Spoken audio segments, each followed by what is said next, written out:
The following module discusses the socioeconomic status and mortality in terms of conceptual understanding, indicators for health and mortality. Also discussed are the relationships between education and mortality, income and mortality, and the influence of socioeconomic status on mortality.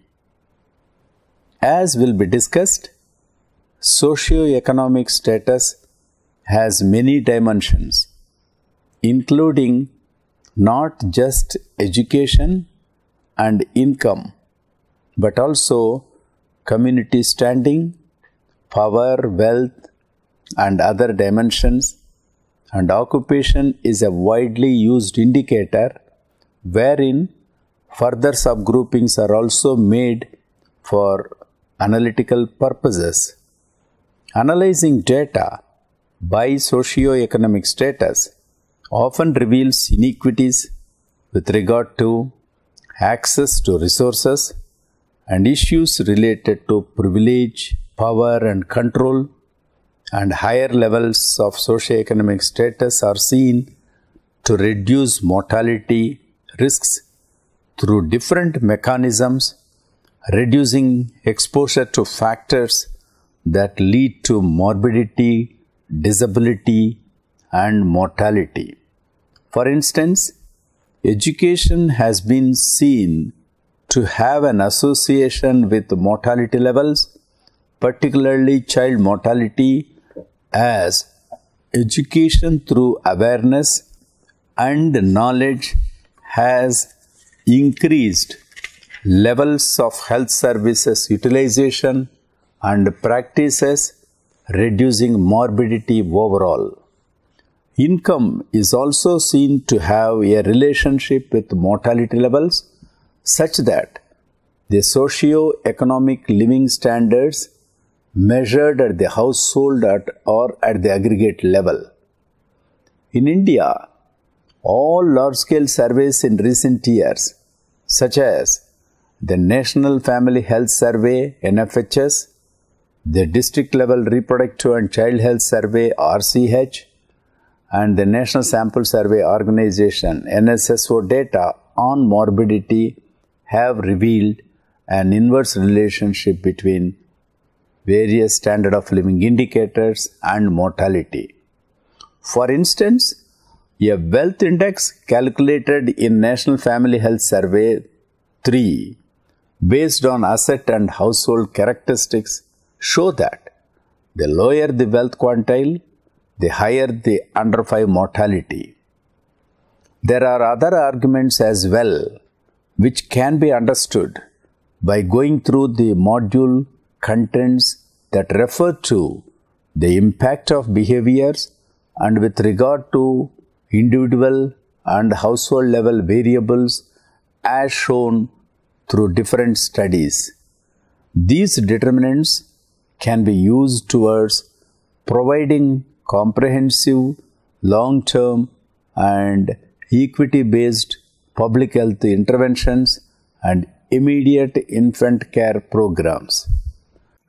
I am Dr. C.P. Prakasham, retired professor from International Institute for Population Sciences, Mumbai. Module 23-24, Socioeconomic Status and Mortality. In this module, we will learn the socioeconomic status and mortality. Number 1. Socioeconomic status, a conceptual understanding. 2. Socioeconomic indicators for health and mortality. 3. Education and mortality. 4. Income and mortality. 5. Influence of socioeconomic status affects the mortality. A conceptual understanding.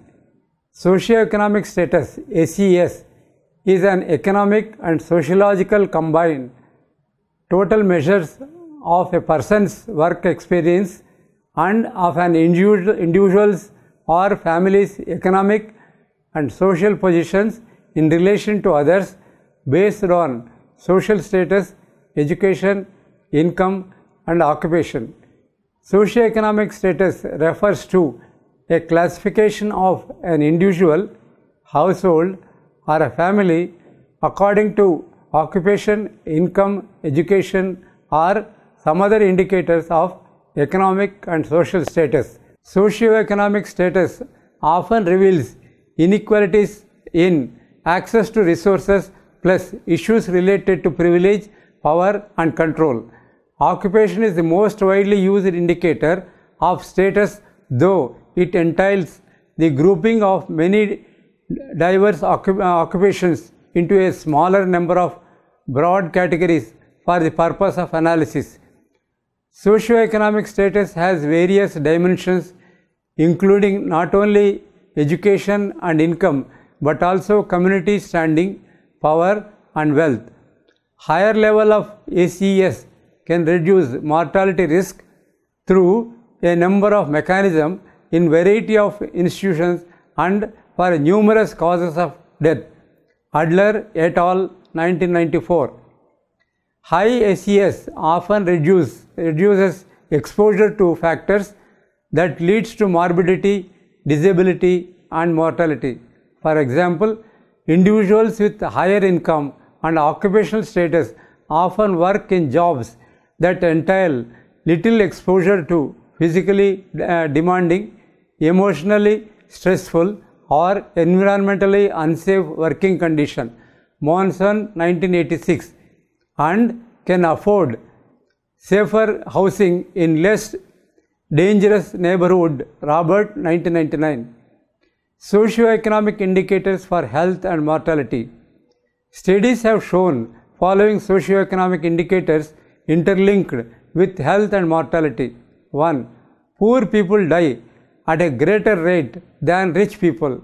Blacklund et al. 1996, Davy Smith et al. 1998, Kofam et al. 1998, Sorley et al. 1995. Number 2.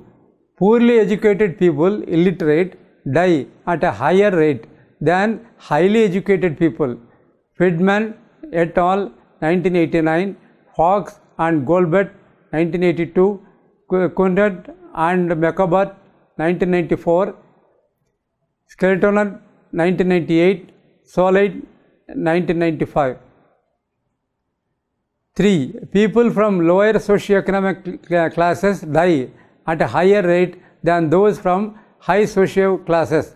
Fox and Goldbert 1982, Solid et al. 1995. Each incremental improvement in socio-economic status is associated with an incremental decrease in mortality risk. Hodwin, Champman et al. 2000. All above factors directly and through other factors experience mortality. Education and mortality. The status of education has a protective association with child mortality in India. Singh, Monax et al. 2008. It enhances the level of awareness and knowledge of right health and hygiene practice.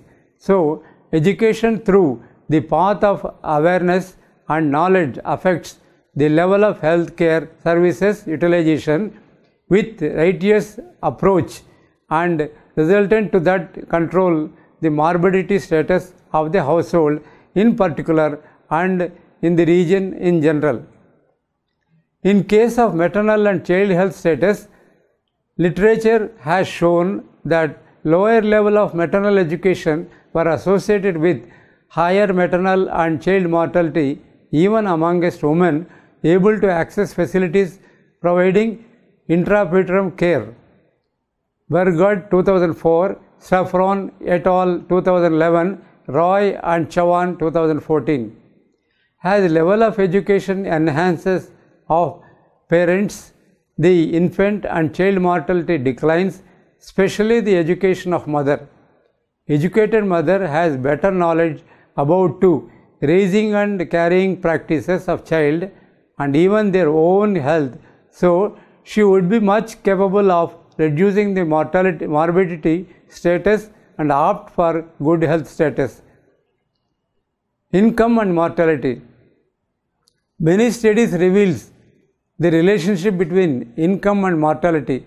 The most frequent cited correlation of mortality is socio-economic living standards measured either at the household level or at the aggregate level. Smith, 1999. In recent years, with the diffusion of medical technologies in developing countries, the general practice is that mortality is increasingly being disassociated from economic factors. Preston, 1976. It is argued that due to limited resources, poor scheduled caste households do not pay for health care expenses, while the remaining non-poor are wealthier and better educated or have well able to deal with travel for their health needs. Cleland and Van, 1998, all of which may facilitate the use of maternal care. In India, all the large-scale surveys conducted in recent years, 3 rounds of National Family Health Surveys, NFHS, District Level Reproductive and Child Health Services, RCH, and the NSSO data on morbidity reveals inverse relationship between standard of living and mortality. Table 1 reveals that women with no education, illiterate, experience under 5 mortality found to be more than educated women. With the increase in education level, under 5 mortality decreases. Wealth index, which has been calculated in NFHS 3 by using 33 assets and housing characteristics, reflects the household economic status and consistency with expenditure and income measures. Preston, 1999. Wealth index, which has been divided into 5 quintiles, shows that lower wealth quintile experiences highest under 5 mortality, and as the wealth index increases in under 5 mortality reduces, and it becomes 1/3 when compared to lowest quintile. Another possible argument for the observed relationship between income and mortality is that it is a reflection of bad health related behavior of the poor people. Health related behavior such as use of tobacco, smoking, consumption of alcohol, etc. is generally found to be higher among the socio-economically backward section of the people in many countries. However, the study have also indicated that such behavior can explain only a part of the income mortality gradient, Decon 202. Although access to care and bad habits are important in mediating the relationship between income and mortality, they may not be able to explain the income mortality relationship in India. James and Samala, 2010. In 1984, Mosley and Chin, 1984, proposed an analytical framework for the study of the determinants of child survival in developing countries. They suggested a range of socio-economic determinants which operates through the proximate determinants to influence the level of growth, flattering and mortality. Mosley and Chin grouped these determinants into 3 broad categories of variables. Socio-economic determinants influencing child mortality through proximate determinants. 1. Individual level variables. 2. Tradition, norms, attitude. 3. Household level variables. 4. Community level variables. The proximate determinants which affect child mortality are grouped into 5 categories. 1. Maternal factors. 2. Environmental contamination. 3. Nutrition deficiency. 4. Injury. 5. Personal illness control. Based on the premises, Mosley and Chin, 1984, explained how the dependent variable child mortality is determined by independent variable socio-economic determinants which necessarily operates through a common set of proximate determinants. Mosley and Chin, 1984, in their model, by limiting the proximate determinants to 14 specific factors grouped into 5 broad categories, thus are able to make feasible the integrated analysis of the biological and social determinants of mortality. Research studies also show the relationship between mortality and socio-economic variables. Caldwell 1979 examines education as a factor in mortality decline using the Nigerian data. He stressed on the role of potential education, particularly that of the mother, in reducing infant and child mortality. He argues that a well-educated mother can change the range of feeding and child care practices without imposing significant extra costs on the household. Kishore and Parasuraman 1998, using data from the 1992-93 National Family Health Survey, found that mother's income translates into greater control over the expanding of resources, increased exposure and access to relevant information about childbearing and child rearing practices. Their study showed that mothers who are employed have a 10% higher infant mortality rate and a 36% child mortality rate than mothers who are not employed. Kim Bahadur Khadak et al. 2011 studied socioeconomic distal and proximate determinants are associated with infant mortality in Nepal. Nepal DHS data analysis revealed that infant mortality was higher in the poor and middle class than the wealthier classes. Population mountain ecology regions and far western development region had high risk of infant mortality. Similar infant dying was higher for infants whose birth size, as reported by mother, was very small and who has higher birth rank and shorter preceding birth interval. This study uniquely addressed both broader socio-economic distal and proximate determinants side by side at the individual, household and community level. For this, both comprehensive, long-term, equity-based public health interventions and immediate infant care programs are recommended. Questions. Number 1. Describe briefly conceptual understanding of the word socio-economic status, SES. 2. Describe the interrelation between socio-economic indicators influencing mortality. 3. Describe briefly the influence of education, income on child and infant mortality. 4. Describe briefly Mosley and Chin 1984 analytical framework.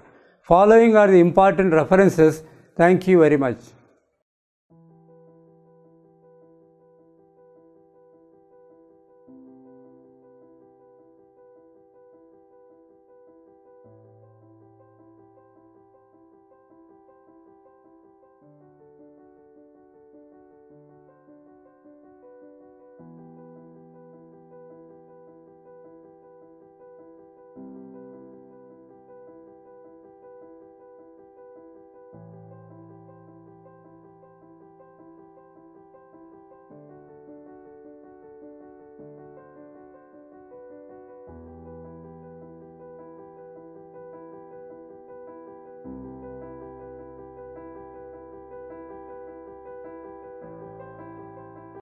Technology has enabled the expansion of medicine and has improved the overall health of the global population.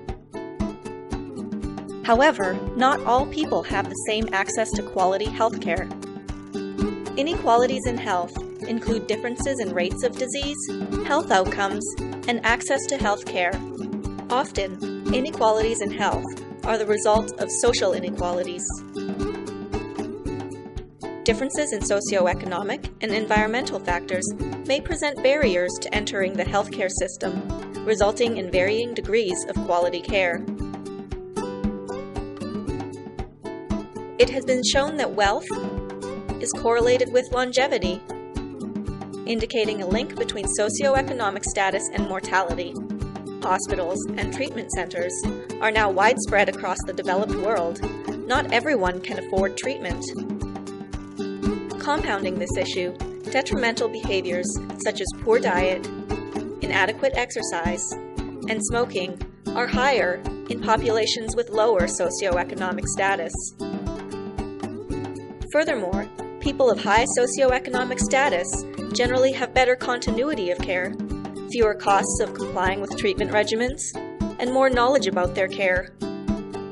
For example, women with higher income and education levels tend to have better health insurance, increased awareness, and the ability to take time to regularly visit their doctor, and so receive more screenings for cervical and breast cancer. In addition to socioeconomic status, race, ethnicity, gender, mental illness, and disability are also major factors contributing to inequalities in health.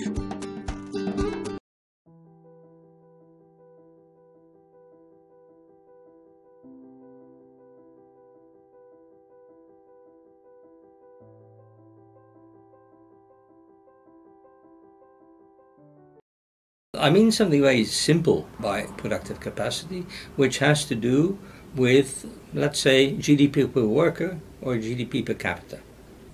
Without productive capacity, you don't have the means to realize reductions of poverty, the means to realize improvements in health, the means to realize improvements in education, and so forth and so forth. I think we're witnessing a sea change in the international order, where finally the dominance of Western countries is being challenged by new emerging economies, such as, most importantly, China and India, and perhaps also Brazil. We are all so involved in development that it is a hugely emotional and political issue. The moment you take a long-term empirical perspective, you have a kind of an empirical basis along which to judge these questions. So we do see that there are progress is being made in both reducing poverty on a global scale. If you look at the calories that people take in, you see advances over a long period. If you look at life expectancy, we've gained 20 years of life in Western countries, and I think 10 or 12 years in developing countries.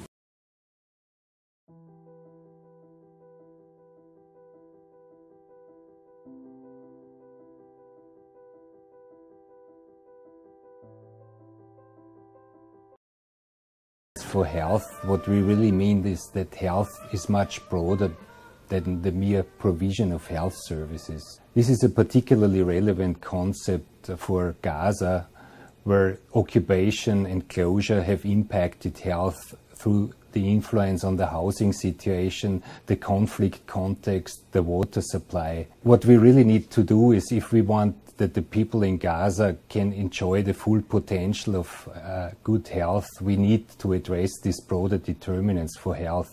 We need to ensure that we don't medicalize a problem for which there is no medical solution. We really need to find a political solution for the housing situation, the water situation, the education, the social situation in which people live here, so that they really can enjoy the full potential of good health. عماد هم 8 أطفال ساكنة في القرية بدوية. الصرف الصحي بيأثر على البيئة اللي احنا فيه، والله البعوضة كمان يعني بتجيب لي البعوضة كثير، في الصيف ما بقدر انام من البعوضة، هذول طول الليل يحكوا بحالهم، وقسم تكون الكهرباء قاطعة لا في مروحة ولا في أي شيء.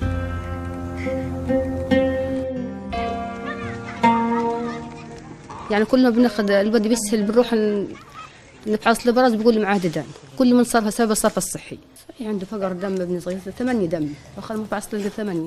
كل من قلت التغذية وقلت الأكل وقلت إيش يعني الدكتور وصلني نجيب له حاجات كبده حاجات هيك نعط محسن الدم يقوى، ماني قادر أجيب له.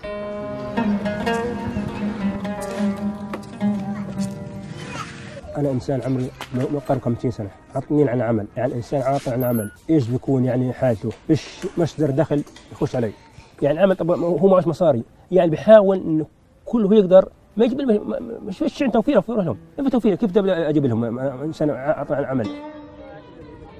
طبعا أول الحرب إحنا بقينا في الديور، في الدور هان، يعني أول ما صار ضرب صار في الإيش في القرية الفوقانية منه شمال، صار ضرب في الدور عشوائي يعني، شوي صار ضرب عندنا.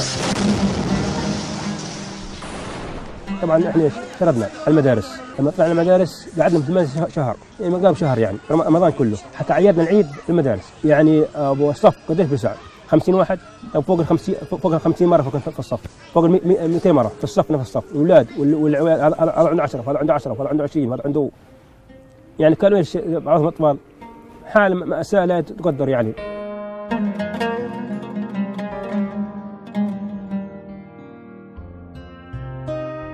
خلال ال10 سنوات الأخيرة كان هناك أكثر من 3 حروب مر بها السكان الفلسطينيين، المواطن الفلسطيني في قطاع غزة، ذلك بالإضافة إلى حالة الحصار والإغلاق التي يعيشها السكان الفلسطينيين في قطاع غزة، والتي تؤثر بمجملها على مجمل الحياة الاجتماعية وبما فيها الصحة، سواء من حيث تقديم الصحة والخدمات الصحية للسكان الفلسطينيين. هناك تأثير كبير لعدم وجود تنمية حقيقية في قطاع غزة لتحسين البيئة المحيطة بالسكان من أجل مجتمع صحي سليم، فنجد أن أكثر من 95% من مصادر المياه في قطاع غزة غير صالحة للاستخدام الآدمي. كل هذا يؤثر بالمجمل على الخدمة الصحية كواحدة من الخدمات الاجتماعية المطلوب تقديمها للسكان، ويؤثر أيضا على البنى التحتية بمجملها اللازمة للمعيشة في قطاع غزة. بالطبع أي ظروف بتأثر سلبيا على صحة الفرد أو المجتمع، أكيد حتكون الظروف هذه أكثر تأثير بطريقة سلبية أكبر على الناس الأكثر ضعفا أو الأكثر هشاشة. الأطفال هم أكثر ضعفا وأكثر هشاشة بحكم عدم نموهم الجسدي الكامل، فبالتالي بيكون مناعتهم أقل، يكونوا معرضين أكثر بنيتهم للأمراض المعدية. وحتى الآن نسبة المرضى والوفاة من الأمراض المعدية اللي بتتعلق بالجهاز التنفسي ما زالت بتحتل يعني نسبة